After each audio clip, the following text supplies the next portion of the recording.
ये 3 दुश्मन आपको सच में ले डूबेंगे अगर आपको इनकी पहचान ना हुई या आपने इनको अपने अगेंस्ट काम करने दिया। मैं आज बात करने वाला हूं उन 3 दुश्मनों की जो आपके जीवन में कभी स्थिरता नहीं आने देते हैं, जो आपके जीवन में कभी भी मन की शांति नहीं आने देते हैं। नमस्ते, मेरा नाम है योगेश शर्मा।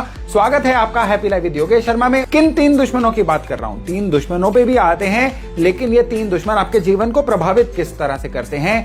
एक दुश्मन है जो तन को प्रभावित करता है, दूसरा दुश्मन जो आपके मन को प्रभावित करता है और तीसरा दुश्मन जो आपके धन को प्रभावित करता है। तो चलिए उल्टे क्रम से शुरू करते हैं। कौन सा ऐसा दुश्मन है जो आपके धन को प्रभावित करता है? धन के देवता कौन हैं? आपके कुंडली में कौन सा ऐसा प्लेनेट है जो चाहे नीच हो, चाहे खराब हो, चाहे कैसा भी हो, हमेशा आपके लिए धनदायक रहता है? वो ग्रह है बृहस्पति। बृहस्पति आपके धन के फैलाव का कारक है, आपके धन की बरकत का कारक है। जीवन में धन आने के साधन कोई भी प्लेनेट बनाए, लेकिन वो धन आपके पास टिकेगा कि नहीं, वो धन आपके काम आएगा कि नहीं, वो धन आपके पास रुकेगा कि नहीं, ये सारा बृहस्पति डिसाइड करते हैं। अब बृहस्पति का कौन ऐसा दुश्मन है जो आपकी धन की कृपा को खराब कर देता है? सबसे पहले नंबर पे ये दुश्मन होता है राहु। ये राहु किस तरह से बृहस्पति को खराब करता है? ये राहु आपकी कुंडली में अगर 12th हाउस में हो जाए, आपके बर्थ चार्ट में ये 8th हाउस में हो जाए, या कई बार ये कुंडली में 9वें घर में भी हो जाए, तो ये अब आपके बृहस्पति की ताकत को बहुत बुरी तरह से खत्म कर देता है। सूरज और राहु का ग्रहण दोष जब होगा तो भी ये बृहस्पति को हिट करेगा और आपके धन योग को खराब करेगा। ऐसे केसेस में क्या होता है, आप लाख कोशिश कर लो, ढंग से धन कमा ही नहीं पाओगे। एक ही सैचुरेटेड लेवल पे लाइफ चलती रहेगी, या काम बदलते रहेंगे, काम छूटते रहेंगे। कई बार अगर आपको किस्मत का साथ भी मिल जाए, काम अच्छा भी हो जाए, 4 लोग आपको जानना भी शुरू हो जाए, भाई वो आपके बैंक की स्टेटमेंट में नहीं दिखता है, आपके बैलेंस शीट में नहीं दिखता है। पोजीशन जितनी मर्जी अच्छी हो जाए, या तो इंसान कर्जाई रहता है या धन के मामले में एक बहुत औसत बड़े एवरेज स्केल तक रहता है। तो ये राहु जो है, इसको सही कैसे किया जाए? इसको सही करने के लिए सबसे पहले तो अपने बृहस्पति को पावरफुल करना है। बृहस्पति को पावरफुल करने के 3 तरीके। सबसे पहला तरीका कि आपको अपने घर के बड़े बुजुर्गों की केयर करके अपने घर के रिचुअल्स का पालन करना है।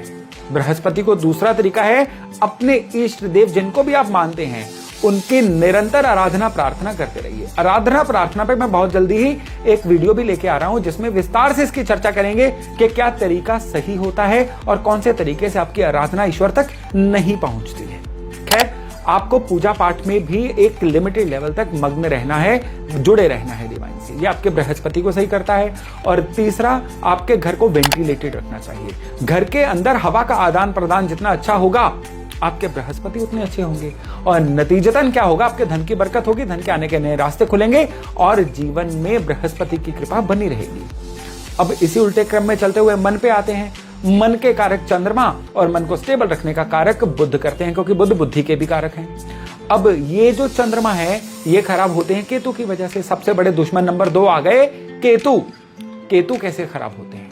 केतु जब भी खराब होंगे ना, चंद्रमा को पीड़ित करेंगे ही, और चंद्रमा पीड़ित होंगे, डिप्रेशन देंगे, एंजाइटी देंगे, या इंसान गलत फैसलों का शिकार होता चला जाएगा। और बुध खराब होने पे फैसले भी गलत होते हैं, इंसान जो है लोगों से संबंध भी अच्छे नहीं बना पाता है, और जहां पे इंसान अपनी स्किल्स को पैसे में कन्वर्ट कर सकता है वो नहीं कर पाएगा। लोगों को सलाह देने में नंबर 1, लेकिन उसी सलाह को खुद के लिए पैसे में कन्वर्ट करने में फिसड्डी साबित हो जाता है। तो आपके मन को कैसे सही रखा जाए, केतु को कैसे सही रखा जाए? अगर आपको लगता है कि मन बहुत ज्यादा बेचैन हो रहा है, बहुत ज्यादा विचलित हो रहा है, तो भाई दोनों पैरों के अंगूठों में चांदी का छल्ला पहन दीजिए। घर के फर्श को हमेशा साफ सुथरा रखिए, दरार विहीन रखिए। विशेष तौर पे घर के जो दरवाजे, कब्जे वगैरह होते हैं, वो एकदम से सही रहे। दरवाजे जमीन से लग के ना खुले, कब्जों से चर चर की आवाज ना आए। घर की जो टैप्स हैं ये न टपकती रहें। घर के जो पानी के जोड़ हैं वो सही रहे, पानी की टंकी सही रहे। इसके अलावा आपको केतु का बहुत जबरदस्त उपाय देने जा रहा हूं कि जब भी विंटर सीजन आए, ब्लैक एंड व्हाइट कंबल जो है जरूरतमंदों को बांटते रहिए।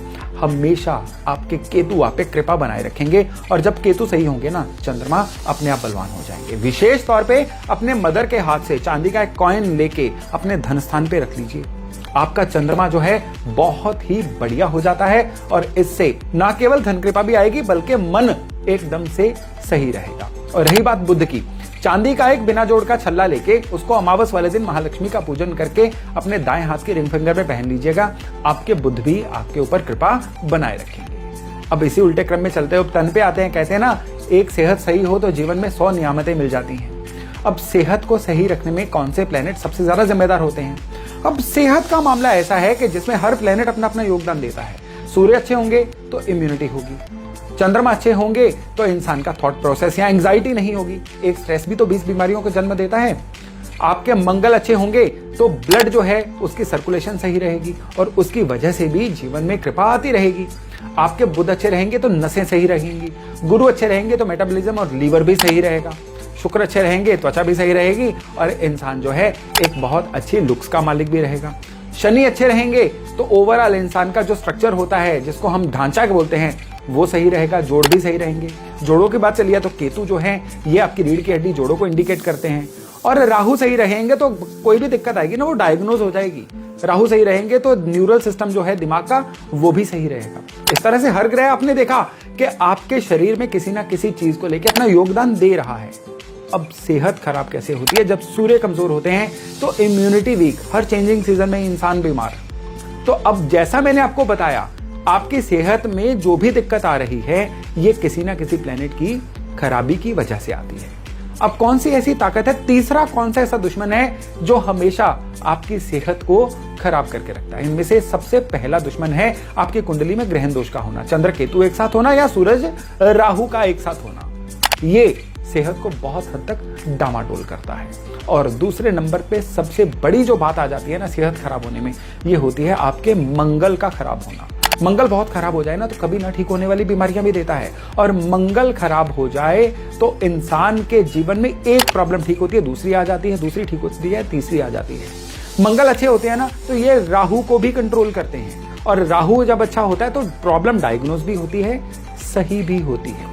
तो अपने मंगल को सही रखिए। मंगल को सही रखने के लिए कहते हैं मीठा खाएं और खिलाएं। अगर आपकी मेडिकल कंडीशन मीठा खाने वाली है तो हर मंगलवार को आप एक काम करिए, बेसन की बर्फी का प्रसाद लीजिए, इसको हनुमान जी को चढ़ा के खुद भी खाइए, लोगों में भी बांटिए।